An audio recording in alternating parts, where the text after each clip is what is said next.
I think that what you have is very important, and I appreciate all of the information. I've read through what you sent us at least once, but I need to read through it multiple times to really get a grasp on all the information you compiled, and I really appreciate that. That's how I believe we make true fundamental differences and changes, is when individuals who aren't elected, but a critical part of our society, start doing things, start doing their research, start compiling information, getting involved. In some ways, we depend on it as elected officials. We depend on the information that is presented to us from people in the community, things that I wouldn't have access to or wouldn't be aware of. And so I very much appreciate you for organizing this event, for the information, and we need more of it, more people like you. So I appreciate you. Thank you.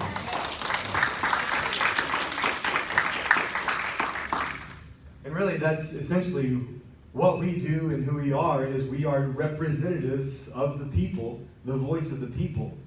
And, you know, one of the things I learned very quickly, being elected in a special election, sworn in on April 14th with about a month and a half left, thrown in the deep end, so to speak, is you're expected to be an expert on about 500 different topics. And so you do your best to learn as much as you can, but to think that you can is naive, I think, and a little conceited. I don't attempt to become an expert in all these areas. I want to be connected with as many people and other experts as possible. And so that's my goal in this, is to be connected with experts and people who are boots on the ground, involved in their communities, in their churches, in their families, and then together we can actually accomplish something.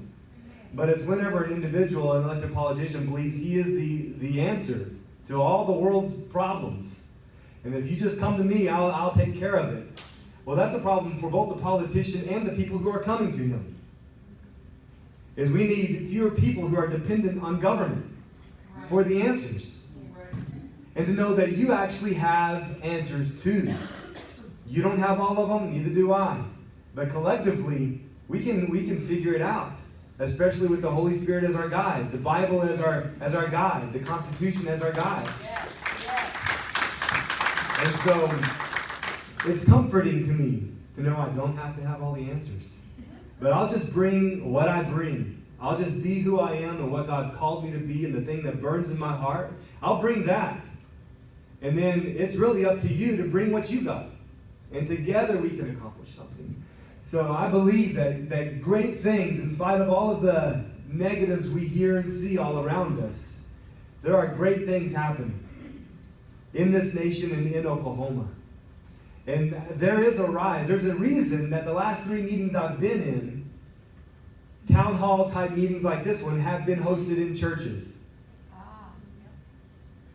That's not by accident. It's because the people that live with conviction in their heart, with morality, they are interested in these things. They're they believe in a right and a wrong, a good and a bad, a black and a white. And there's this fundamental understanding of the right and wrong. And so we're willing to do something about it.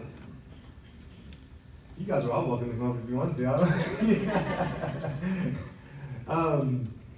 But I believe this. I spent the last 20 years in ministry and had no plans of changing courses, but my only plan was to be fully committed and fully surrendered to the Holy Spirit. And be careful when you do that, because you don't know what He's going to do next. And He started convicting me and stirring me down this course towards running for office that I knew nothing about. And so He'll often take you on a path that makes you completely dependent on Him. And that's exactly where I found myself and find myself today, is completely dependent on Him. And I want to surround myself with other people, men and women, who have that same resolve to be fully surrendered and dependent on Him. And I believe that's what we have here in this gathering here, is I sense faith in the room. I sense men and women of conviction in the room. And that's encouraging to me. I was at the town hall meeting in Edmond talking about the vaccine mandates and what we're going to do to hopefully address that. And about 1,000 people meeting in this church just because they're concerned and they believe that they need to do something about it and they're willing to raise their voice. And I believe we're seeing more and more people that are saying, if we don't do something, we're going to lose something. And that's just where I found myself. Is, hey, I didn't feel prepared. I know I didn't have all the answers, but if we don't do something, and we're going to find ourselves in an entirely different situation, an entirely different country, dealing with all kinds of different problems that we shouldn't have to deal with. We can deal with things now and avoid a lot of long-term problems we wouldn't have to deal with otherwise. And so, you know, I'm seeing the church rise. I'm seeing people with true conviction rise. I'm seeing an awakening happen. And this is going parallel with what's happening in the government. You see, it's no mistake that they're connected. There's a parallel rise of the church and those who have strong conviction and a moral guide with the Bible and the Constitution, and we're seeing that overflow and spill over into the government entities and the people who are elected to office. You know, I'm honored to just share the stage with Senator Bullard, Senator Don, who have so much more experience than me in this area, have so much wisdom, and you know, I want to just shadow them and learn as much as I can. And Mr. Brian Hobbs back there, a man of integrity and conviction. So I say all that because I believe fundamentally with all of these issues we're talking about, it comes down to, I like to dig deep and just get to the root of things, you know? And we were talking earlier about this. And how many students are bringing these into the classrooms? They are, and they're not, and the school boards allow it. We got a lot of issues, Yep. but this is a lot of it, Yep. you know? And so we can talk about policy and procedure and what we're going to do, but personally, just me and my house, my 12-year-old does not have a phone. I'm not saying it's right or wrong. That's what's best for my child. We had a long conversation the other day about why she doesn't have a phone. We have it frequently because she asks often. Why do all my friends have a phone and I don't have a phone? Well, let me explain. There's a lot of things you don't need to know that you will find out if you have one of these, but you don't need to know all of that. All you need to know is what you need to know for right now. And I'm going to help you know those things. But we have a generation that has access to a lot of things they shouldn't have access to. Yes. And that might be okay if that's also balanced with the Word. If that's also balanced with a family unit that is tight and there and pouring into them. You see, because they'll be able, your body, your physical body can handle a lot of toxins if it's healthy and strong.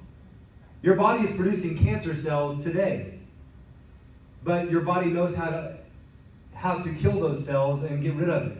And it's only when your immune system and your natural immunity and your strength, your physical strength begins to decline that those cancer cells begin to take over. So we have to feed our body what it needs, the proper nutrition, the rest, the exercise, to keep our immunity strong to be able to kill those cells. Same thing happens with morality. There's a lot of things our kids are exposed to. Yes. But if we keep on filling it with the Word and what's true and with love, unconditional love and support, and I'm there for you and you can do this, and all of these things that generations past have heard, then it will be able to overcome a lot of this negative that's being poured into their minds and hearts. I truly believe that. And so it's incumbent upon us as pastors and parents and teachers to make sure we're pouring that into them. I just believe that there's a lot we can say here, but probably that's, for me, I believe, one of the most critical things because it gets to the heart of the issue. I want to talk today about what is true choice. When we talk about choice, what do we mean by true choice? And I'm going to look at three things concerning true choice, but before I say that, I want to say that choice was one of the first things we see in the Bible. Adam and Eve were given a choice.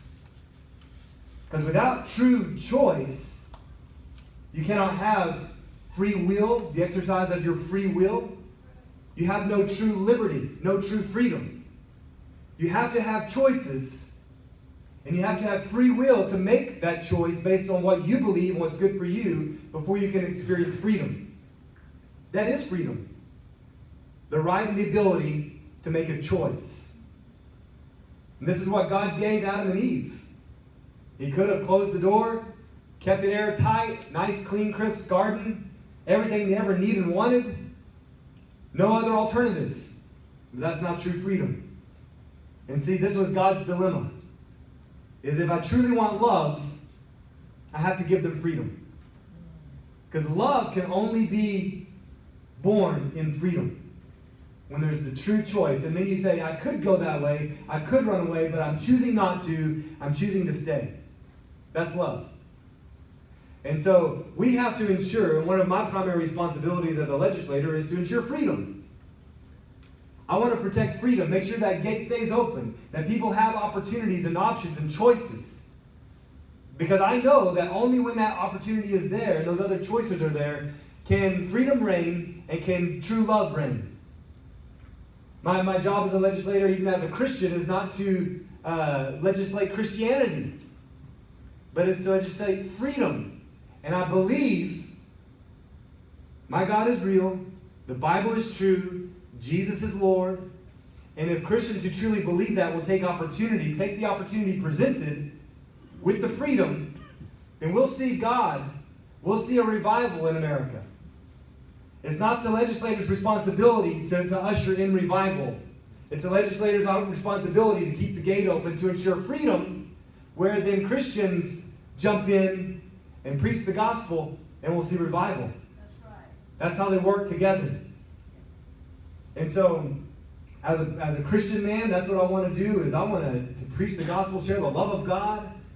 I had an opportunity to meet, I was on a panel yesterday, a legislative panel in Northwest Oklahoma City with, there was me and 2 other senators, the rest were representatives, and I think that I was the only Republican. There may have been one other Republican.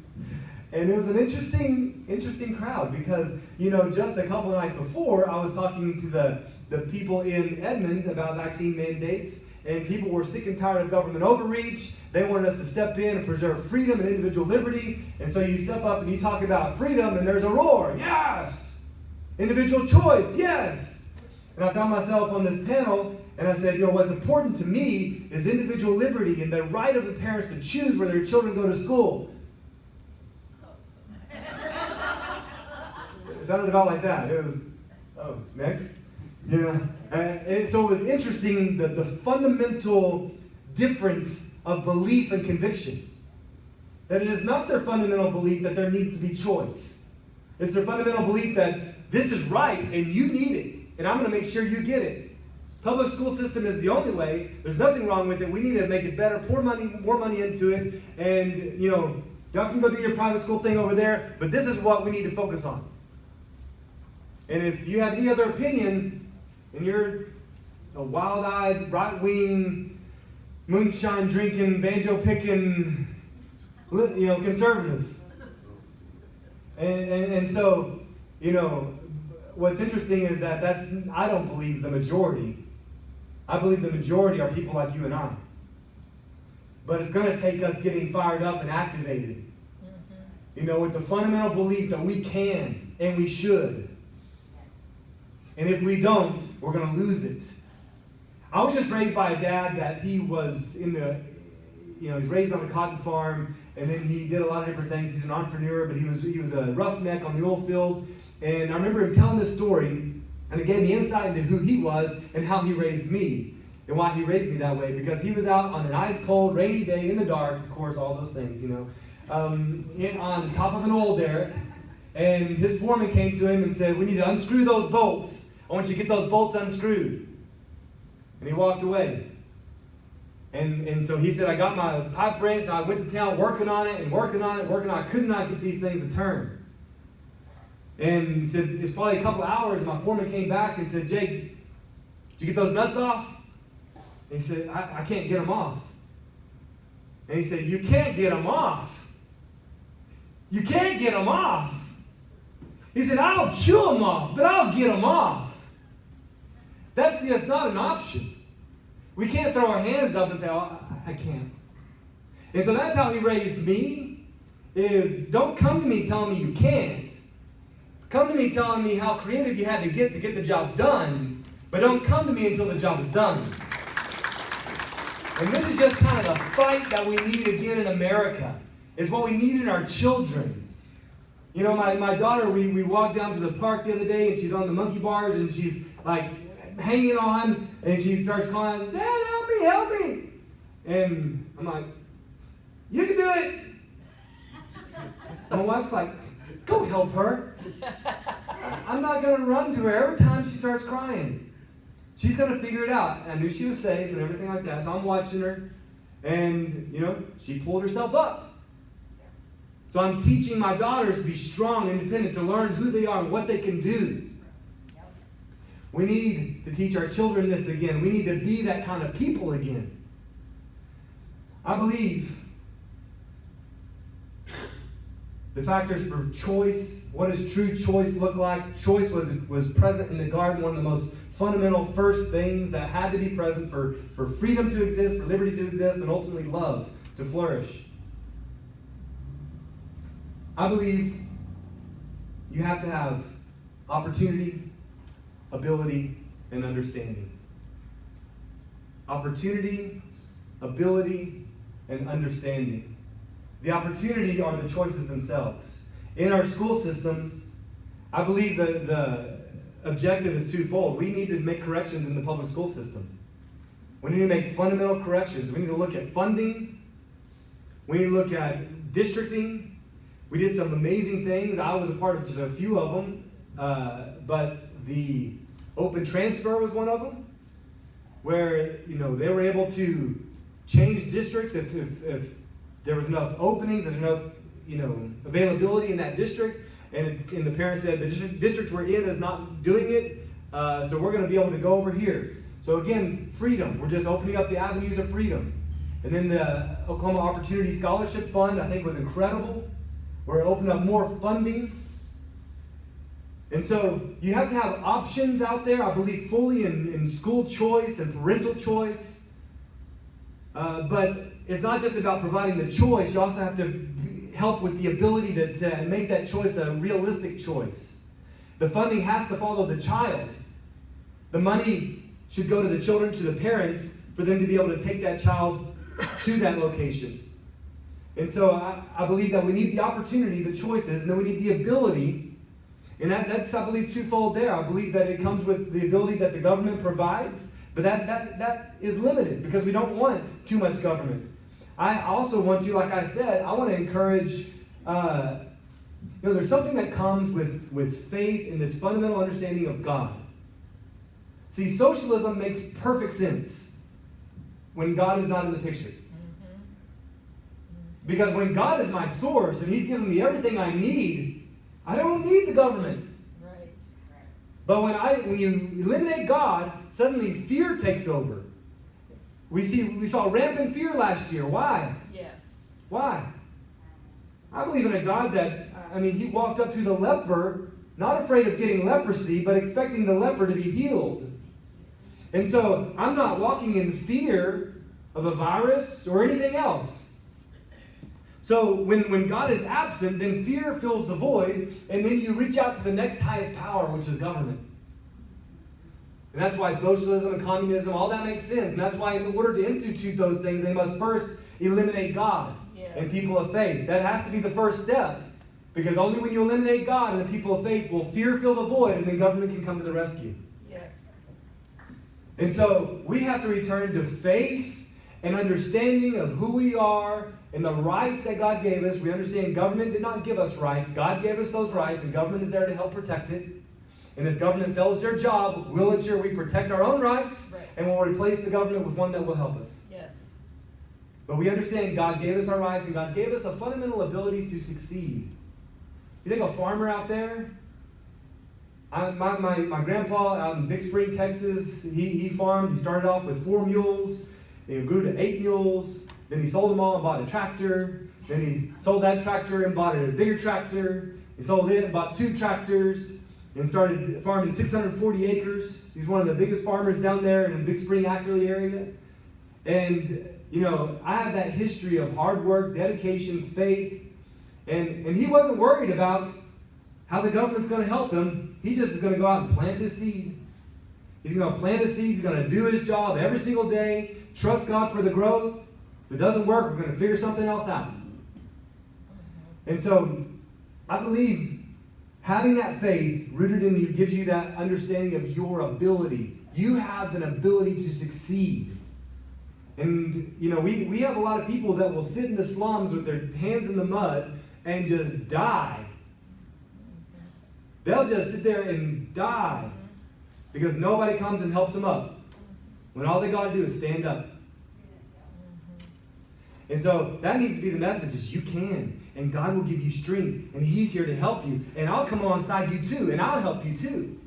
I went and I visited 2 nonprofits this last month. Remerge, because they help with women who are convicted of crimes, and so they intercede and intercept them before they go to prison. You see, so they never have to go through prison, and that trauma doesn't affect their whole family like it would have, but they come in and they help them get back on their feet and get things corrected before they have to serve a 10-year sentence. Remerge, I loved it. And then I went to Mary Abbott's house in Norman, where they deal with children with trauma. We need people like that are nonprofits, just people willing to engage in the culture and say, I'm going to do what I can do to help because I have an answer. All this assumes who we are, who we've been made to be, and that we don't need government to help out with every area of our life. And so those 3 things, the opportunity, the ability, and the understanding, because you have to have an understanding of those things that you possess before you can actually implement them. And so, you know, I believe school choice, in order to have true choice, you have to have true options. With more private schools, more charter schools, more magnet schools, all of the above. More homeschool options, more micro pods, all of these, the virtual learning, I'm in favor of it all, along with public schools, because competition is good. Competition will increase the quality and lower the price. That's what it does. And so we need more competition. And I believe that if there's anything, I agree with Senator Dom that this is probably one of the most critical issues of our day. Because we're talking about the next generation. But we're also hitting this whole thing about school choice and parental choice. It's on 2 fundamental things that are essential to American identity. Is individual liberty and equal opportunity. Individual liberty and equal opportunity. That we need those, parents need those, children need those. And so, I agree, this is probably one of the most fundamental issues, if not the most fundamental issue that we can focus on right now. But it's going to take all of us working together, doing things like this, bringing the conversation up, stirring each other up, praying, engaging with our teachers. You know, I believe that school choice helps our teachers. I'm all in favor of merit-based pay. Pay based on how well you do. Works in other industries. I think it'll work in the school industry. That if you invest, if you do your job and you do it well, then you can actually increase your pay. If you neglect your job and do it horribly, then you might get docked in your pay. But you know what you need in that situation? You need principals who are there for their teachers. A lot of times you don't have teachers and principals who are on the same page or working together for a better environment. Right. So you know what those teachers need? Another option. If I'm not taken care of here, I'll go somewhere else. So we need school choice for parents and for students, but also for our teachers. So I have no idea how long I've been, but I'll get fired up about this. I love this. Not just school choice and education, but this. The connection with the people, talking about ideas that affect our lives. That's what excites me. I mean, my problem with campaigning is I actually like to go door to door. And I spend too long at the door. So I end up talking to 10 people instead of 100, you know, and so I got to work on that. But I enjoy talking and hearing and learning and growing because we're all doing this together. We only have one life to live. Let's try to make it the best one possible. And I think we have that opportunity here in Oklahoma. Of any place in the world, I think in Oklahoma we have that opportunity. And good things are happening. I'm about to close, but I will say, we met more and more senators, House members are meeting to pray together. Be encouraged. Be encouraged. This is what I'm seeing on the inside, is we're understanding our power comes from Him. The wisdom comes from Him. The open doors come from Him. And so we are completely dependent on Him, and we're meeting together intentionally to pray. We have another one scheduled. We're going to meet together and pray and seek the Father about this state. So you have to pray for us too. And as we do this, the Holy Spirit's going to show us what to do. And He'll give us the courage to do it. I appreciate you guys. God bless you. Thank you.